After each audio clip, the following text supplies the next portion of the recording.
Right. But sometimes I'll be like, 50, you on a whole nother level where you don't have to respond. You don't have to respond to everything. To certain people or say certain things like Meech or Little Meech. Right. Or Ross or Dave Blunts.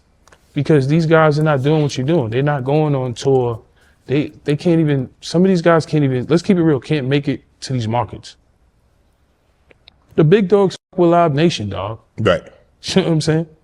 50, Nas, Jay-Z, probably Bon Jovi. Right. Live Nation, like these dudes ain't getting Chris Brown. Live Nation, these dudes ain't getting $200 million deals, $400 million deals. It's levels, bro. When your name worth more than $400 million, broke energy gonna find you no matter where you go. Tony Yayo said what a lot of people been thinking, but too scared to say out loud. He basically told 50 Cent, bro, you on a different level now. You don't even gotta respond to certain dudes. And honestly, he's right.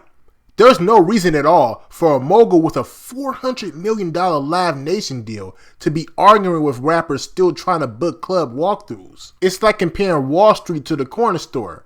They both handle money, but it ain't the same currency. Yayo's message was simple but powerful.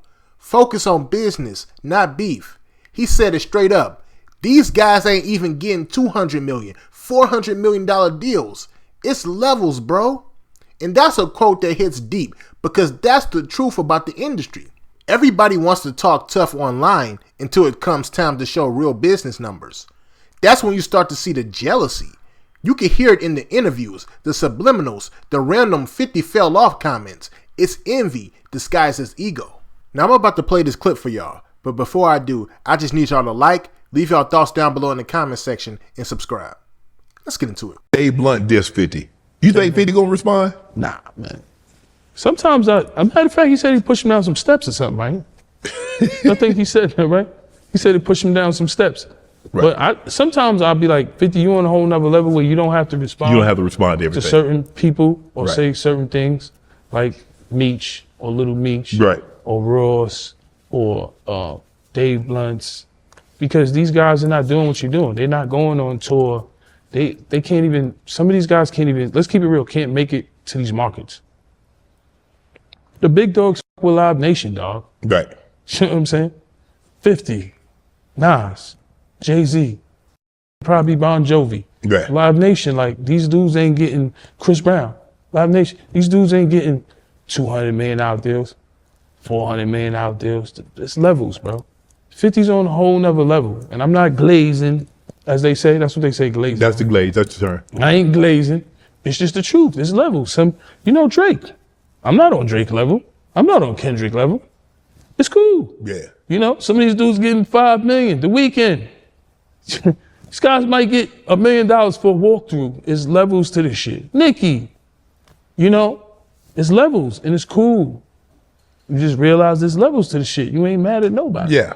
And just because there's a lot of people, 50, I feel like he don't have to say nothing, but 50's crazy. He's been like this his whole life. When he's on the block, oh shit, 50's coming. Just because you're not on someone level doesn't mean I'm not pretty damn high up. Yeah. Because sometimes a lot of times the mistake that we can make, Yale, is that we measure our success by somebody else's. Exactly. It's just I hate when motherfuckers bump me out the way. 50-50. I just don't like that. Hey. I hate that. You know, like I just hate that. Just don't bump me out the way all the time. You want to 50? Cool. He's on the whole nother level. What like I said. Wait there. Shit, you know they come up from 50? Listen, all I'm saying to you is this. I want to be the to leave my room. Yeah, for sure. You know, you can have the sweet Beyonce, Jay-Z, 50. Y'all can have the sweets. Yeah. I want to leave my room. I want to go to the hood and get a beef patty with cocoa bread sometime. I want to go get some macaroni, yams, chicken. I want to do that. And I'm good doing that. Right. You know? Ross and 50, right? Ross is not, they got a beef because 50 didn't say what up to him. That's just a New York thing. Right. At one of the awards. I wasn't there, but that's how it sparred. Right. Nigga ain't say what's up to me. Cause down south, y'all have more of a. Yeah, hey, how you doing? Nigga bring you an apple pie to your crib. Nigga from New York is looking right straight right. They absolutely. Poisoning that shit? Yeah, they do. My man Mom's one time we eating. Rest her soul, my man Stripe. We eating. She come to us, yo, if the people next door offer you food, don't eat it. 2 minutes later, a guy came and tried to bring us a plate. We like, no, we good. I don't know till this day why she said that, but I Right. listened to her. Right. New York, we just different. Yeah. Be getting beat up. Man. I don't care if you're white, Jewish, black, Mexican, Dominican, Puerto Rican, whatever nationality, Jewish, everybody's tough. You might think this dude is soft. I mean, like, don't talk to me like that. Be ready to box. So New York, we just naturally mind our business and keep it moving. Right. So when you look at the whole world situation, right? Mm-hmm.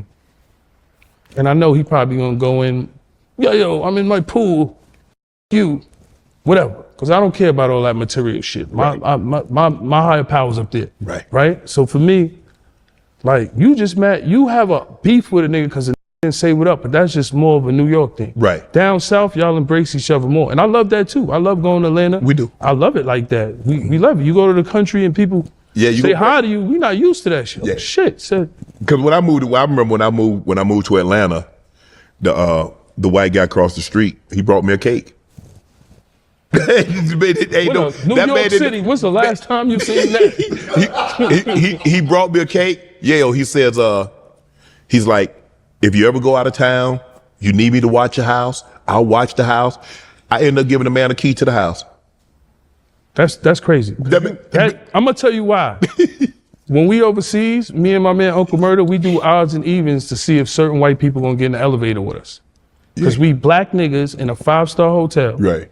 But we not supposed to be, we the only niggas in the hotel. Yeah. We here because, on a behalf of 50 Cent, we do odds and evens. Yo, is this nigga gonna get in the elevator with us? Right. Damn sure. Spin around.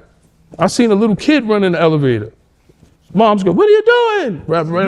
You snatch him up out of there. Yeah, we in a Monty hotel. We in the best hotels in the world. They ain't never seen a in there. Right. They like, man, nigga, what? We got pulled over on our way here on yesterday. My man want to argue with police. I'm like, why you argue? You know what we got pulled over for. Shut the f up. Yeah. You know what we got. Yo, what I got pulled over for? Nigga, you know what we got. The fuck you mean? Cause Yeah. you fit the description. I hate, sometimes I ain't gonna front, I hate when people argue with police. What I got pulled for?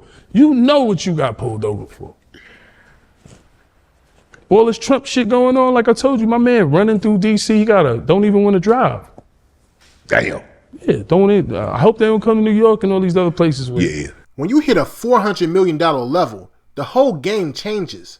You're not even competing with rappers anymore. You're competing with corporations. And that's really what Tony Yayo was trying to say. He wasn't warning 50 Cent out of fear. He was warning him from wisdom. Because once you get that high up, every move you make affects your brand, your legacy, your investments, and your partnerships. You can't afford to get caught in small beasts when the whole world is watching your every step. Now let's keep it 100. A lot of people hate to see 50 in that position. Some of them were around when he was just getting started, and now they're seeing him move like a boss. Private jets, movie studios, international deals. That energy changes how people treat you. Envy starts to look like concern. Jealousy gets dressed up as advice, but what Tony Yayo said makes sense. Stay focused on business and ignore the noise. Because in this era, the loudest ones are usually the brokest ones. Now, I'm not saying the rappers named in this interview are the brokest ones, but in general, there's always some hating people trying to stop your shine when you're trying to get to the top. And I think that's what Tony Yayo was trying to say. Another part that stood out to me was when Yayo said he ain't glazing. He's just being real. And that's the type of loyalty that's missing in hip hop today. Everybody wants to be the top guy, but very few know how to stand beside greatness without letting ego ruin it. Yayo not only respects 50's position, he understands the mission. He knows that once you've built an empire that big, you gotta protect it. Not with beef, but with discipline. And honestly, I think 50 understands that too. You can see it in how he moves now. He don't respond to everything like he used to. He's strategic. He lets success do the talking. And that's why brands like Live Nation even want to do business with people like him. They're not just investing in an artist. They're investing in a global brand that prints money. But I also think Yayo knows how dangerous jealousy can be in this game. We've seen way too many stories where success made people switch up. So his warning was really him saying, don't even let them near your energy. Because at this level, it's not about proving who's tougher. It's about protecting what you built.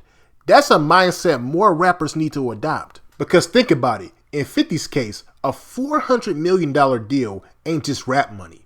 That's corporate power. That's TV shows, brand partnerships, global tours. That's wealth that affects communities, families, and generations. And when you have that kind of impact, you can't let energy from people who just want clicks to pull you back into the mud. So let me ask y'all this. Do you think Tony Yayo's right for telling 50 Cent to stop responding to these rappers? Or do you think 50 should still remind people who he is every now and then? And be honest, if you were in 50's shoes, sitting on a $400 million deal, could you ignore the hate completely? Or would you feel tempted to clap back? Let me know y'all thoughts down below in the comment section. And make sure you like and subscribe. Peace.